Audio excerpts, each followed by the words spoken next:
Cartoon bells. અત્યાર સુધી તમે જોયું કે જાદુઈ ચકલીને ગોલ્ડીબાજ ગુફાની અંદર કેદ કરીને જતો રહે છે. ચકલીનું એક ઈંડું ચીલ છીનવીને જતી રહે છે અને બીજું ઈંડું તે લોકો પોતાની પાસે જ રાખે છે. હવે આગળ જાદુઈ ચકલીને ગુફામાં પુરાઈ રહેતા કલાકો વીતે છે અને તેને તેના ઈંડાની ચિંતા થવા લાગે છે. કદાચ આ પથ્થરને હું હટાવી શકતી હોત અને અહીંથી બહાર નીકળી શકતી હોત, પણ હવે તો એવું લાગે છે કે આ ગુફાની અંદર હું ભૂખી મરી જઈશ. હે ભગવાન, મારા ઈંડાને સલામત રાખજો. બીજી બાજુ ગોલ્ડીબાજ એક ઈંડાને લઈને ચીલની પાસે પહોંચે છે કે જે ઝરણાની પાસે બેઠી હતી. ડાર્લિંગ, હું પેલી ચકલી રાણીને ગુફાની અંદર કેદ કરીને આવ્યો છું. હવે કોઈનાથી ડરવાની જરૂર નથી. ચાલો, સારું થયું. હું તો તે જ વિચારીને ડરતી હતી કે જો તે પાછી આવી જશે અને તેને ખબર પડશે કે મારાથી તેનું ઈંડું ખોવાયું છે તો તે કેટલી ગુસ્સે થશે. શું તે એનું ઈંડું ખોઈ નાખ્યું? હા, તે મારા પંજામાંથી છૂટીને નદીમાં પડી ગયું હતું. ચલો, કંઈ વાંધો નહીં. આપણે જંગલ જઈએ અને બધા પક્ષીઓને સરપ્રાઈઝ આપીએ. ચલો. બંને જંગલ તરફ રવાના થયા. સવારે સવારે મોન્ટો વાંદરો ઊંઘમાંથી જાગ્યો તો તેણે બધા જાનવરો અને પક્ષીઓને ભેગા કરી નાખ્યા. ચલો સાથીઓ, આપણે જોવા જઈએ કે ચકલી રાણીના ઈંડામાંથી બચ્ચા નીકળ્યા કે નહીં. હા હા, ચલો, આપણે ચકલી રાણીના મહેલમાં જઈએ. બધા મહેલમાં પહોંચ્યા ત્યારે ત્યાંનું દ્રશ્ય જોઈને બધા હેરાન થઈ ગયા. ત્યાં ગોલ્ડીબાજ સિંહાસન પર બેઠો હતો. ચીલ ત્યાં જ હતી અને એક બચ્ચું કે જેના માથા પર ચકલી રાણી જેવો હીરો હતો તે ત્યાં જ પાંજરામાં કેદ હતું. ગોલ્ડી અને ચીલ, તમે અહીંયા શું કરો છો? અને અમારી ચકલી રાણી ક્યાં છે? તમારી ચકલી રાણીને અમે ખતમ કરી નાખી છે. આ સાંભળી બધા હેરાન થઈ ગયા. આવું ના થઈ શકે. ચકલી રાણી ના મરી શકે. આજો, આ બચ્ચું જે પિંજરામાં કેદ છે તે આનું જ બચ્ચું છે. જો તે જીવતી હોત તો તેના બચ્ચાને બચાવવા ના આવત કે શું? આ સાંભળી બધાના ચહેરા પર પરેશાનીના ભાવ ઉભરી આવ્યા. હવે તમને બધાને ખબર પડી ગઈ છે ને? તો સમજી લો, આજથી આ જંગલ પર અમારું રાજ હશે. અમારી ખાવા પીવાની અને વિશ્રામ કરવાની વ્યવસ્થા સરસ હોવી જોઈએ, નહીં તો સારું નહીં થાય. બધા જાનવર અને પક્ષી તેમની સેવામાં લાગી ગયા અને બંને જણા જીવનનું સુખ ભોગવવા લાગ્યા.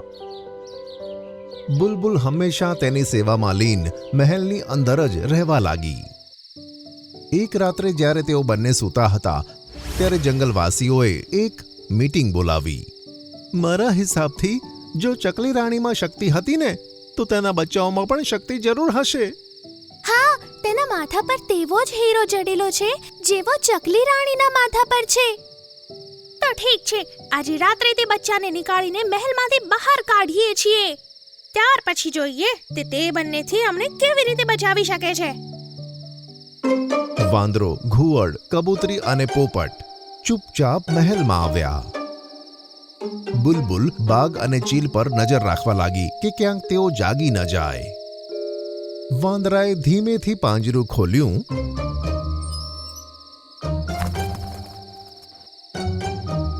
અને બચ્ચાને લઈ બધા બહાર આવી ગયા. ચાલ બેટા, જલ્દી જાદુ કર અને ગરુડ અને બાજને કેદી બનાવી લે.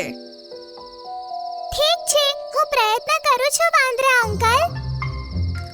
બચ્ચાએ આંખો બંધ કરી જાદુ કર્યું તો તેના હીરામાંથી પ્રકાશ નીકળી મહેલમાં ફેલાઈ ગયો. પણ મહેલમાં અંદર પહોંચતા પહેલા જ તે પાછી હીરામાં આવીને સમાઈ ગયો. અરે, આ શું થાય છે? તારો જાદુ કામ કેમ નથી કરી રહ્યો? મને લાગે છે આ સવાલનો જવાબ મારા દાદાજી પાસેથી મને મળશે. એ આખા જંગલમાં સૌથી વૃદ્ધ જાનવર છે. તેમને આ જંગલના રહસ્યોની ખબર જ હશે. હવે મોન્ટો વાંદરો બધાને લઈને પોતાના દાદાજી પાસે પહોંચ્યો અને તેમને બધું કીધું. પહેલી વાત તો હું એ કહી દઉં કે ચકલી રાણી મરી નથી શકતી. આ બંને જણાએ જરૂર તેમની સાથે ચાલ ચાલી હશે. ભગવાન કરે તેવું જ થાય, અમારા ચકલી રાણી જીવતા હોય. અને બીજી વાત એ કે ચકલી રાણી વિશે ભવિષ્યવાણી થઈ હતી તે કે જ્યારે ચકલી રાણી ઈંડા આપશે તો તેમાંથી જોડકા બચ્ચાઓનો જન્મ થશે અને આ બંને બચ્ચાઓની શક્તિ ત્યારે કામ કરશે જ્યારે તેઓ ભેગા મળીને આ શક્તિનો ઉપયોગ કરશે. હા, તેમણે 2 ઈંડા મૂક્યા હતા, અમને યાદ છે. તમે જલ્દીથી તે બચ્ચાને શોધો, પછી જ આપણી પરેશાની દૂર થશે. સોનું કબૂતર, મીઠું, મેના અને કોયલ, તમે ચારે દિશાઓમાં જાઓ અને જંગલમાં જઈને જુઓ કે જે બચ્ચું આના જેવા દેખાવવાળું જોવા મળે તેને તમારી સાથે અહીં લાવજો. સાંજ સુધી આપણે અહીંયા જ મળવાનું છે, ઠીક છે? આમ નક્કી કરી ચારે પક્ષીઓ ચારે દિશાઓમાં જતા રહ્યા. સાંજ પડતા તેમને જંગલમાં કોઈ પણ જગ્યાએ આ બચ્ચા જેવું બચ્ચું જોવા ન મળ્યું. પછી એક જંગલમાં જ્યારે સોનું કબૂતર પહોંચ્યો ત્યારે ત્યાંના રાજા શેરખાન પાસે તેને આવું જ બચ્ચું જોવા મળ્યું. શેરખાન રાજાની જય હો. બોલ, તું કોણ છે અને મારા જંગલમાં કેમ આવ્યો છે? શેરખાન, આ જે બચ્ચું તમારી પાસે બેઠું છે ને, એ અમારી જંગલની રાણી ચકલીનું બચ્ચું લાગે છે. સારું થયું તું આવી ગયો. હું ક્યારનો આને લઈને ખૂબ પરેશાન હતો. ખબર નથી કઈ ચકલીનું બચ્ચું છે, બિચારી હેરાન થતી હશે. બેટા, તું મારી સાથે આવ. તું કોણ છે અને તારે શું કરવાનું છે એ જંગલ જઈને હું તને બતાવી દઈશ. સારું બેટા, જા જંગલમાં જઈને તારી માને મળ. બચ્ચું ખુશી ખુશી સોનું કબૂતરની સાથે જંગલ આવ્યું. બંને જોડિયા બચ્ચાઓ જ્યારે એકબીજાને જુએ છે તો તેઓ એકદમ ખુશ થાય છે. વાંદરા મામા, અમારી મમ્મી ક્યાં છે? બેટા, હું તને બધું જ કહું છું. અને પછી મોન્ટુ વાંદરાએ તે બીજા બચ્ચાને બધું કહી દીધું, જે સાંભળી તે બચ્ચાને ખૂબ જ ગુસ્સો આવ્યો. તે બંને દુષ્ટ પક્ષીઓને અમે બંને ભાઈ મળીને નષ્ટ કરીશું. ચાલો ભાઈ. હવે બધા બંને ભાઈઓ સાથે તે મહેલ તરફ રવાના થયા. ત્યાં ગોલ્ડીબાજ અને ચીલ હજુ પણ સિંહાસન ઉપર બિરાજમાન હતા અને બુલબુલ તેમની સેવામાં હતી. અરે, આ બેબી બચ્ચા કેવી રીતે થઈ ગયા? તે બચ્ચાઓને જોઈને બંને ચોંકી ગયા. તમારી ચકલી રાણીને તો શોધી ના શક્યા. આ બચ્ચાને શોધીને તમે કયું મોટું તીર માર્યું? અમે હમણાં જ બતાવીએ કે અમે બચ્ચાઓ તારે શું કરી શકીએ છીએ. આ સાંભળી બંને હસવા લાગ્યા. બંને બચ્ચાઓએ જાદુ કર્યું અને તેમના હીરામાંથી પ્રકાશ નીકળીને ચીલ અને બાજ પર પડી. ત્યાં જ બંનેની ઉપર એક મોટું પાંજરું આવી ગયું. હા, અરે, આ કેવી રીતે થયું? હવે કહે તે મારી મમ્મીને ક્યાં રાખ્યા છે? નહીં તો અમે આ પિંજરાને દરિયામાં નાખી દઈશું. અરે ના ના, બતાવીએ છીએ. રાણી ચકલી જે ગુફામાં કેદ હતી તેના વિશે ગોલ્ડીબાજે બતાવ્યું. બધા જાનવરો સાથે તે બે બચ્ચા તે ગુફાએ પહોંચી ગયા અને જાદુથી તે પથ્થર હટાવ્યો અને ચકલી રાણી ગુફાની બહાર આવી. મારા પ્રિય બચ્ચાઓ, તમે સલામત તો છો ને? ચકલી રાણી ખુશીના આંસુએ રડવા લાગી અને બંને બાળકો પોતાની માને મળીને ખૂબ જ ખુશ થયા. મારા પ્રિય બચ્ચાઓ, મને તો ક્યારે લાગ્યું પણ નહોતું કે હું તમને ફરીથી મળી શકીશ. ચકલી રાણી બધાની સાથે જંગલે પાછી આવી અને પોતાના મહેલમાં પોતાના બચ્ચાઓ સાથે રહેવા લાગી. ગોલ્ડીબાજ અને ચીલને હંમેશા માટે જેલમાં કેદ કરવામાં આવ્યા. પપ્પાએ સાચું કહ્યું, હું કશો જ કામનો નથી. ભગવાને મને એક વુડ પેકર કેમ બનાવ્યો? ત્યાં જ એની પાસે ટીનુ ચકલી આવી કે જે રડી રહી હતી. અરે ચકલી, તું કેમ આમ રડે છે? વર્ષા ઋતુ જલ્દી જ આવવાની હતી. વુડપેકર, મિંકુ અને પિંકુ ચકલીઓ નદી કિનારે બેઠી બેઠી વાતો કરતી હતી. મિંકુ, આપણે કેટલા દિવસોથી મળીએ છીએ. હવે હું ઈચ્છું છું કે તું મારા પપ્પા પાસે મારો હાથ માંગી લે. નહીં તો મારા લગ્ન તે તેમના પસંદના બીજા કોઈ પક્ષી જોડે કરાવી દેશે. સાચું કહું, હું એ જ વિચારતો હતો. હવે તે કીધું જ છે તો આજે સાંજે જ હું તારા પપ્પા સાથે વાત કરું છું.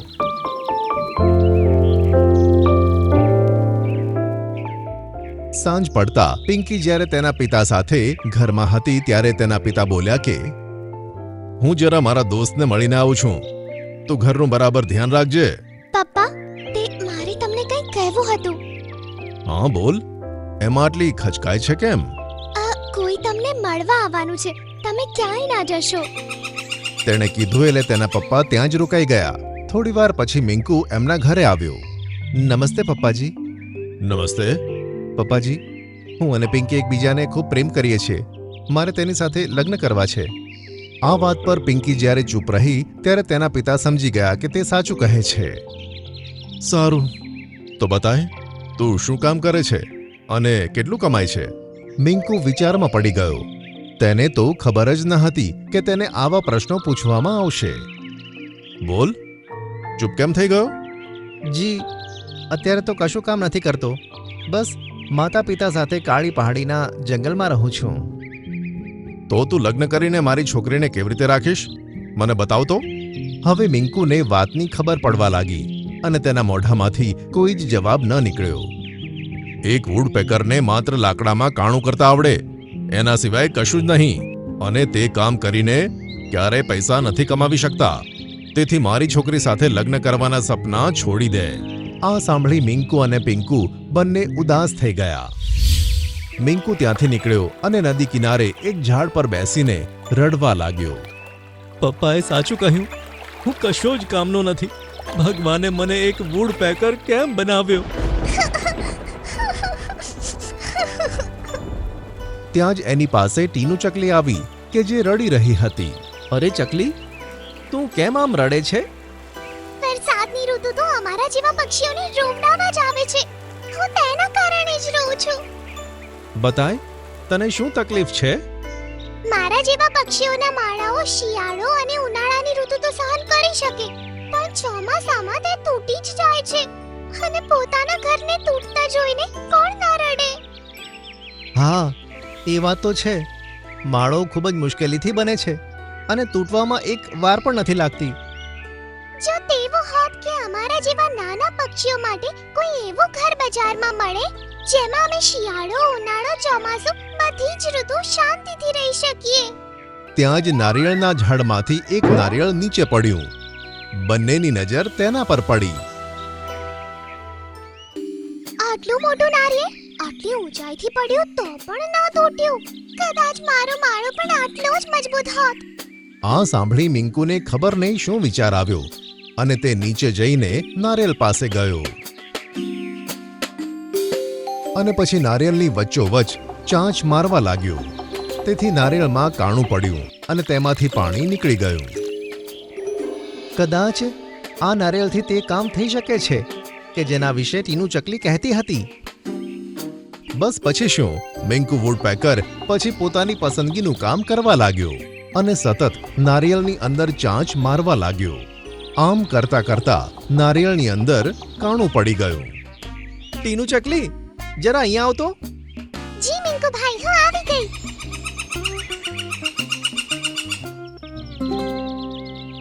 જરા આ નારિયેળના ઘરમાં જઈને જોને, મેં ખાસ તારા માટે બનાવ્યું છે. શું? નારિયેળનું ઘર? ઠીક છે, હું જાઉં છું. આમ કહીને ટીનુ ચકલી તે નારિયેળના ઘરમાં જતી રહી. વાહ, આ તો અંદરથી સફેદ છે અને મુલાયમ પણ. તેમાં તો બેસવામાં અને સૂવામાં બહુ સારું રહેશે. બહાર મિંકુને તેનો અવાજ સંભળાયો અને તે ખુશ થઈ ગયો. અરે વાહ, મેં ચકલીઓની મૂંઝવણ દૂર કરી. હવે હું આવા ઘણા બધા ઘર બનાવીશ અને તેને વેચીને પૈસા કમાવીશ. તમારો ખૂબ ખૂબ આભાર મિંકુ ભાઈ. પણ જો આ ઝાડ ઉપર લટકાવવામાં આવે તો જ કોઈ પક્ષી આમાં રહી શકશે, કારણ કે જમીન પર રહેવામાં અમને સંકટ હોય છે. એનો મતલબ છે મારે કંઈક એવું કરવું પડશે કે આ ઘર ઝાડ પર લટકી રહે. એટલામાં ત્યાંથી એક બાજ જતો હતો. મને કંઈ કામ મળી જાય તો મારી પત્નીની સામે જવાની હિંમત કરી શકું. તેણે તો સાફ કીધું છે કે જો નોકરી ના મળે ને તો ઘરે ના આવતો. આવું સાંભળી મિંકુએ તેને બોલાવ્યો અને પોતાની પાસે આવવા કહ્યું. કાલુબાજ, મારી પાસે તારા માટે કામ છે. હું આ પક્ષીઓ માટે નારિયેળનું એક ઘર બનાવું છું. તારું કામ હશે જ્યારે ઘર બનીને તૈયાર થાય ત્યારે પક્ષીઓ જ્યાં કહે ત્યાં આ ઘરને ટીંગાડી દેવાનું. હા, હું જરૂર કરીશ. બોલો, નારિયેળનું ઘર લઈને ક્યાં જવાનું છે? આવો મારી પાછળ પાછળ, હું તમને બતાવું. આમ કહી ટીનું હવામાં ઉડી. કાલુબાજે દોરીઓથી બાંધેલું નારિયેળનું ઘર પકડ્યું અને ટીનું ચકલીના ઝાડ પર ગયો અને તેણે એક ડાળ પર તે ઘરને ટીંગાડી દીધું.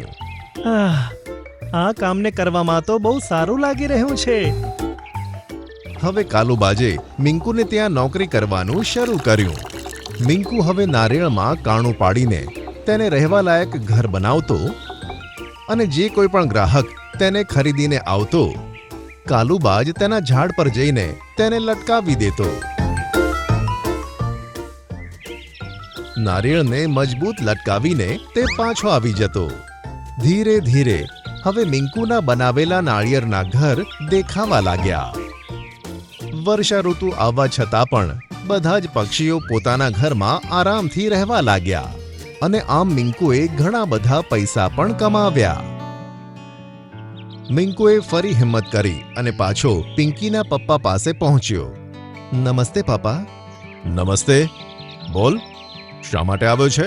ત્યાં જ બાજુમાં રહેતી લાલી ચકલી આવી અને બોલી કે, અરે મિંકુ બેટા, તું અહીંયા કેમ છે? તું લાલી, શું તું આને ઓળખે છે?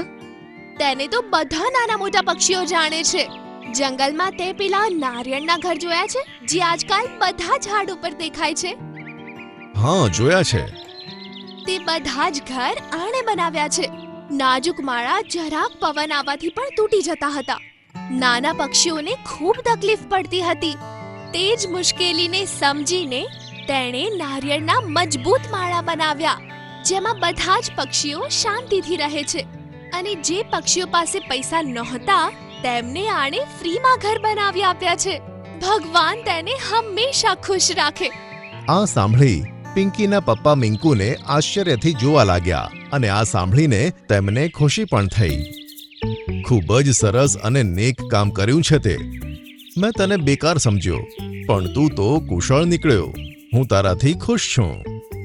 હા પપ્પા, મેં પિંકી અને મારા રહેવા માટે 4 નારિયેળનું એક ઘર બનાવ્યું છે જેમાં રહેવાથી અમને કોઈ તકલીફ નહીં પડે અને અમારા થનારા બાળકોને. હું કાલે જ તારા લગ્ન પિંકી સાથે કરાવીશ. આ સાંભળી પિંકી અને મિંકુ બંને ખૂબ જ ખુશ થયા. બીજા દિવસે તેમના લગ્ન થયા અને પછી પિંકી અને મિંકુ એક સાથે ખુશી ખુશી રહેવા લાગ્યા.